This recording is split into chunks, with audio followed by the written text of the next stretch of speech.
crucible, and that's what I want to get into a little bit today, right? How do we raise capital without going to jail? Okay, we want to do things right. And this really came out of my own, personal experiences raising money, scaling my portfolio. So I started investing roughly 8 years ago, buying pretty much the basics, single-family homes out in Atlanta. I was using my own money, just buying one at a time, and it was stacking really well. I was cash flowing, things were great, the market was appreciating, and then I joined communities like this one, and I started noticing, everyone is going after bigger deals. They're buying beautiful portfolios, they're going after multifamily, commercial, and I wanted to scale up too. I also wanted to go after those. And then I go look at my Bank of America, there's like $5,000 in there.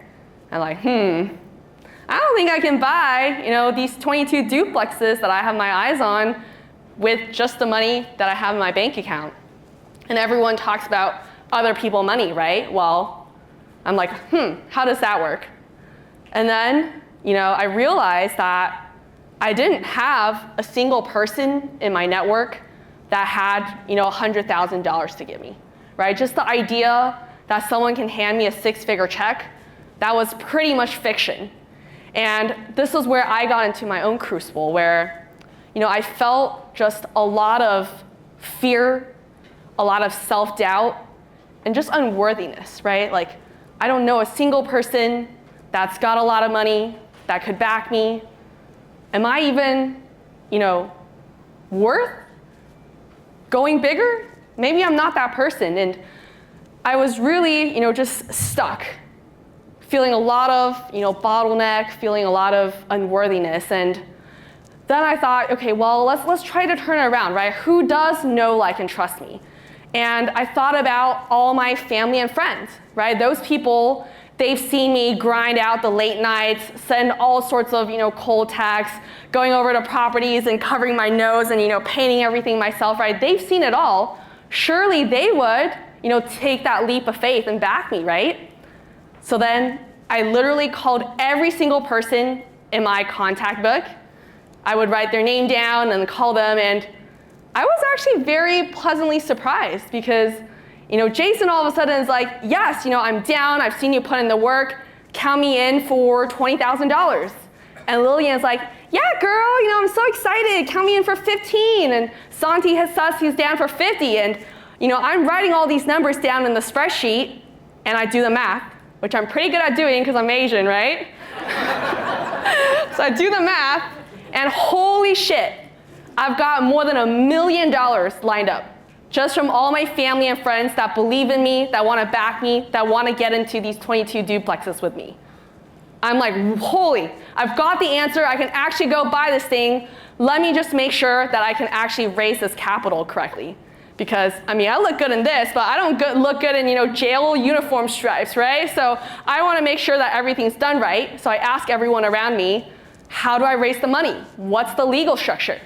And everyone says, well, you have to, either set up a syndication or a fund.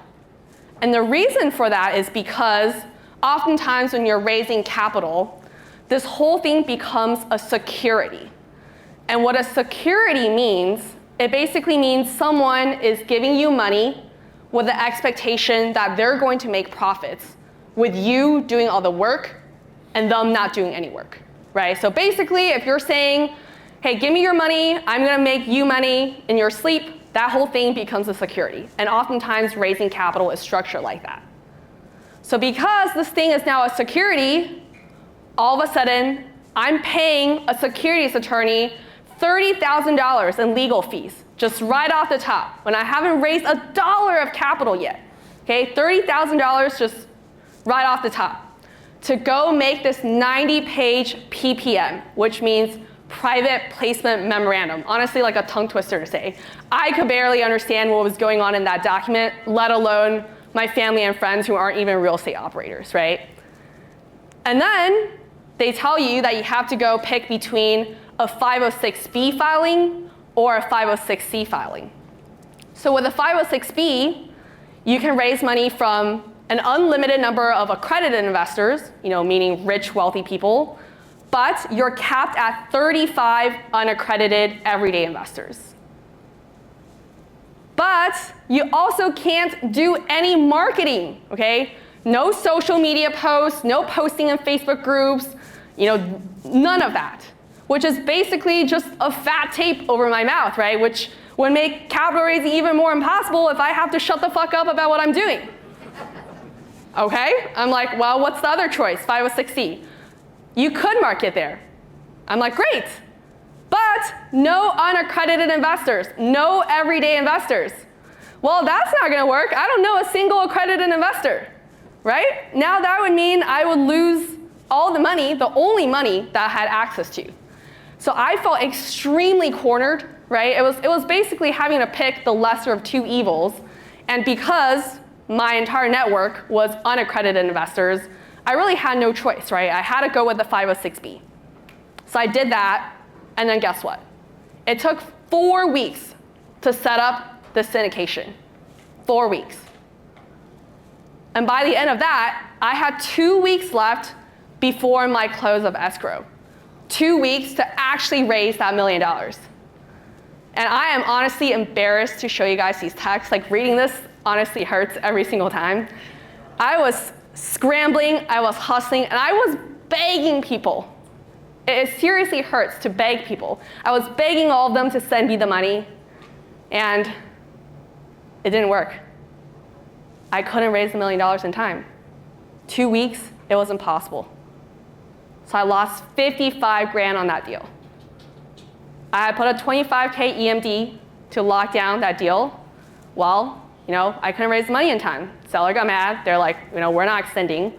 So EMD, 25K, gone.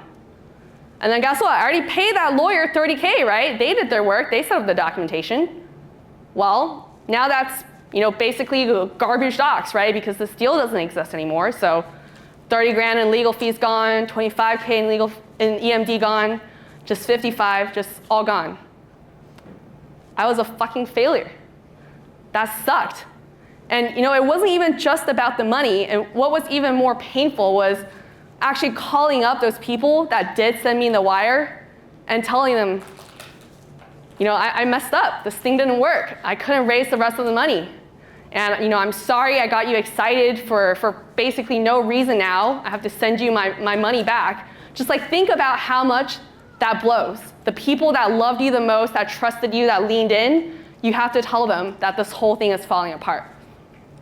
And after that, I was in the lowest of the lows, and part of me was like, maybe I just wasn't meant to go bigger. Maybe I'm not the person that gets to raise capital. And I try to see if I could find peace with that. But I think, us entrepreneurs here, right? We are resilient. There is always that fire in us, and I just could not come to terms that, that was the end of my journey. I didn't want to give up. And I just thought there's gotta be another way. There's just gotta be, right? And I went into a ton of self-reflection. I reflected on my journey, everything that I've been through. And it really made me think about my life outside of real estate. So I come from the tech world. I live in San Francisco. It's the tech mecca. And a lot of my friends and I, before real estate, we invested in stocks, we invested in crypto, even the new startups that were coming into town where we thought they could be the next Facebook or Google, right? We were investing in all sorts of things. And every week, we'd pour our money together, we go look at different opportunities, we analyze our portfolio together and make collective decisions on how we should place our money through this thing called an investment club. And what is really interesting is because all of us are actively voting and participating and working as a team, it is not a security. An investment club is not a security because everyone is actively participating. We're all making decisions together. And I'm not expecting my friend Jason to make me profits, right? We're all in this together. And because an investment club is not a security, all of a sudden, you don't need that PPM. You don't need to choose between a 506B or a 506C. You don't need that 30 grand lawyer, and you don't need to waste weeks on paperwork. It just doesn't apply because an investment club is not a security. And then I thought, wait, this is very common for stocks, crypto, startups.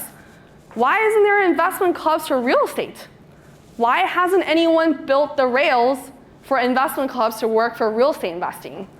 And then I was like, maybe I should go build this fucking thing, right? I know how investment clubs work. I've done real estate. I used to be a software engineer. We could literally go build this. So then I did that. I went and built it. And at first, we made this fake website basically describing, what fractional is today, but none of the features actually existed. Dropped that on the internet, and guess what? We had 2,000 people sign up on the wait list for this non-existent product. Yeah, seriously, just from that. And from there, we started getting investors, venture capitalists. We got into Y Combinator, which has incubated a lot of amazing companies like Airbnb, DoorDash, Stripe, all of those. We got into Y Combinator, and then, seriously, when you're willing to bet it all, the right shit just happens, because I get a call from the former senior counsel of the SEC. And he's like, Stella, I hear that you're building investment clubs for real estate. That is going to be a game changer. I'm going to join your team to make sure that you guys do everything right, that everything is fully compliant, that all of your clients and customers that come on, they're able to run things in the best legal way possible. This is the guy who works at the SEC and the government, who wrote all the rules.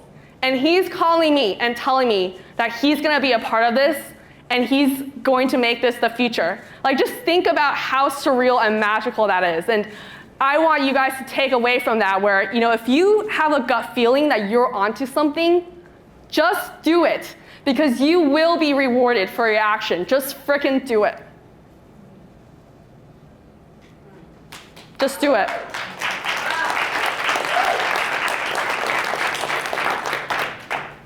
Okay, so back to investment clubs, right? How exactly does this thing work? So Pace runs an investment club pretty much every month right now, right? Pace loves to do private money lending, and he wants to bring all of you. He wants to bring the entire community who's got some extra deployable capital, right, to be able to lend and grow with him. Well, it's super simple. He starts out with an investment criteria. So, this case, it could be who wants to lend with Pace at 12% to fix and flippers, right? And he opens it up to anyone with $20,000 or more. That's going to be his minimum investment amount. And then he can market it however he likes, right? Again, investment club is not a security, so Pace will put it on the Sub2 calendar, he'll talk about it on Facebook, he'll share on his social media. All that is totally open. And then Pace will host a Zoom. People will come flooding in, right, because he's done a bunch of marketing, and boom, just $2.5 million raised on the Zoom call, right? And then now, with all this money that's pooled together, all Pace and his team needs to do is bring deals that fit this criteria, bring it back to the club. Pace can explain why, he thinks loan A and borrower A is a good opportunity, and show his underwriting.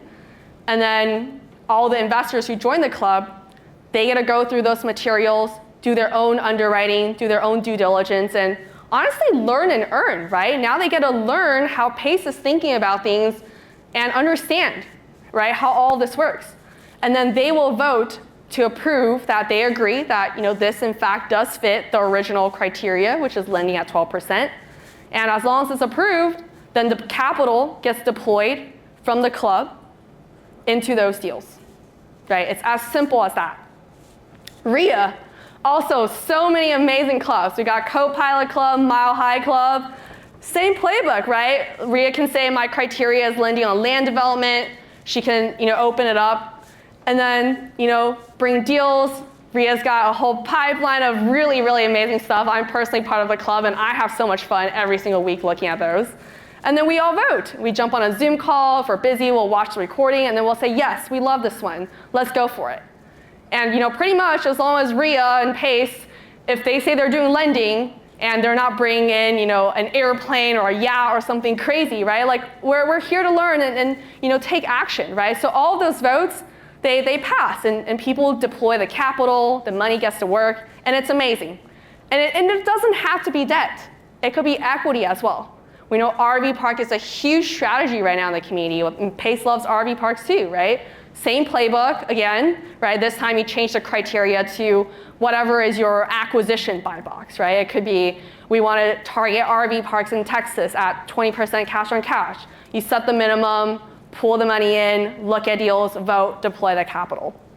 And we've seen all sorts of amazing projects in the community, right? You got the fix and flips, short-term rentals, to things on the commercial side, RV parks, boutique hotels, and even business acquisitions. We had a laundromat club that I know Mary is a part of, I'm a part of as well. Tracy Gunn had a business or a candy store club in North Carolina. Like, how cool is that? They're gonna go buy a bunch of candy stores and have all the kids and host Sundays where people get to come over and read books and get candy, right? Those moments, they are so, so beautiful. And we can support all of them as an investment club structure. And Fractional is here to make setting up and running an investment club stupid simple, right? We take care of all the setup and compliance. That's why we've got the former senior counsel of the SEC in our team. We're handling all of that, and we can create an investment club for you in minutes. You come with your deck on how you want to run the club, what your criteria is. You will get your own club page in minutes instead of spending weeks, a month, or even more with your securities attorney.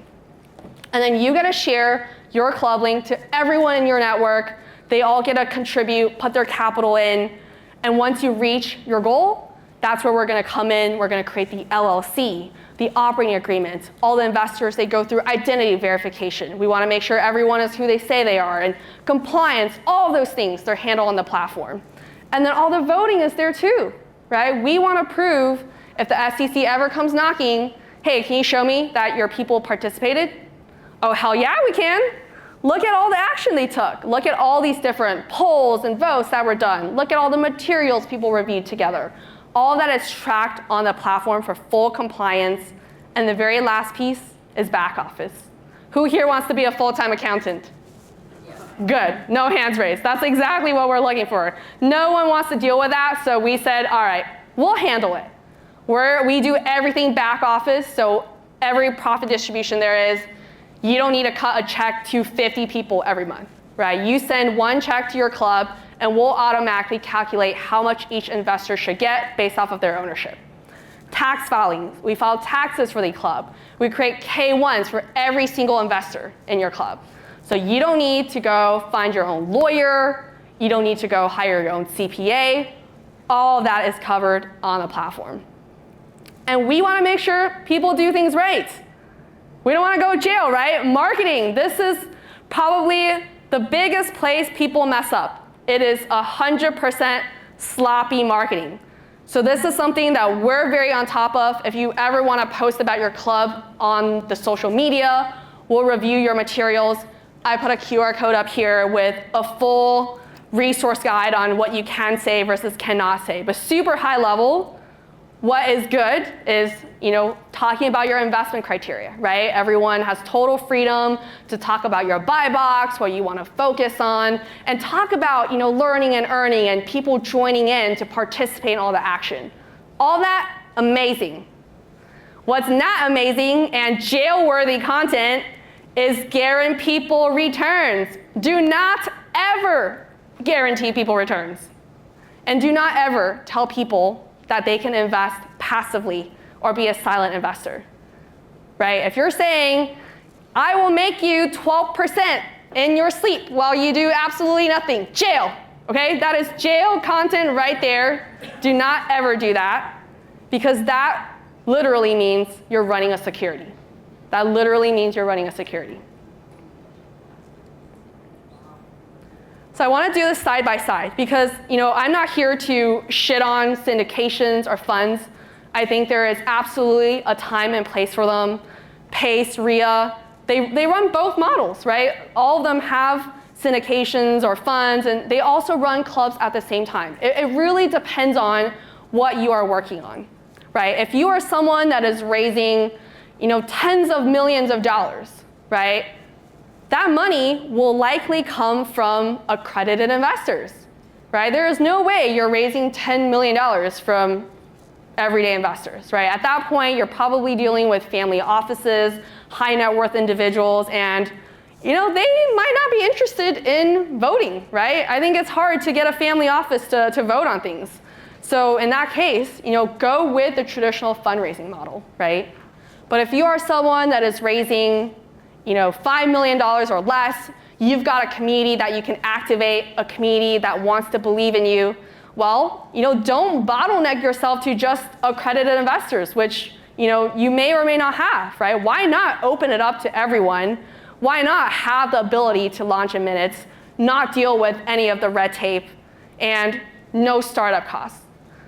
That is the thing that I stand by that we've made into the fractional model, just because I've gotten so burned raising capital myself, where I have to put so much money to even start off the process just to potentially lose it all if the raise doesn't work out. So I don't want anyone to be hurt the same way that I did. So we said, it's completely free to start an investment club. Only once you hit your raise target do our costs come in. And by then, you should have the full conviction that people want in, they've already joined, everyone is ready to move forward, and the group is succeeding. So that is where we want you to win through the investment club model. And as entrepreneurs, right, this is why I want to talk about both. What is most important is just having all the tools in your toolkit so that you know how to pick the right weapon that is going to give you the most leverage at that time, right? So that's why we want you to have that investment club model in your toolkit and really be able to get the most out of each situation. And being able to really create your own weapons, I think that is so, so powerful, because I took this 55 grand loss and we turned that into a monster of a business, right? That's now helped people in this community be able to work with each other and go after bigger and better things. And we've helped operators raise over $400 million. That is insane.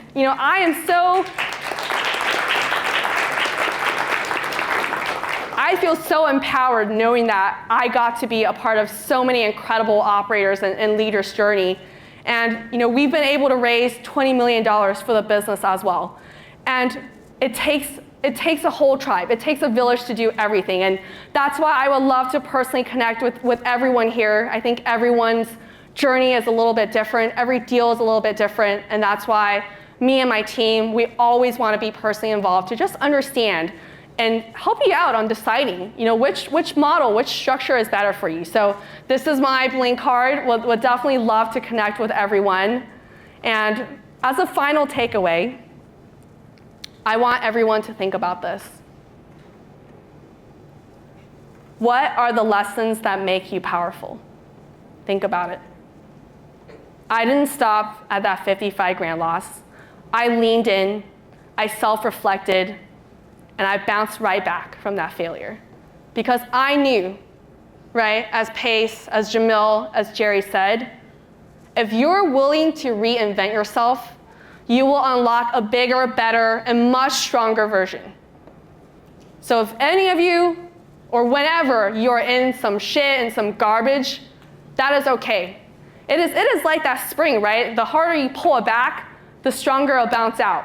And diamonds are made under pressure. I know all of us will shine so bright in here. We're going to absolutely crush it, wrap up this year, and launch 2026 even bigger and better. I'm so grateful for all of you. Thank you so much.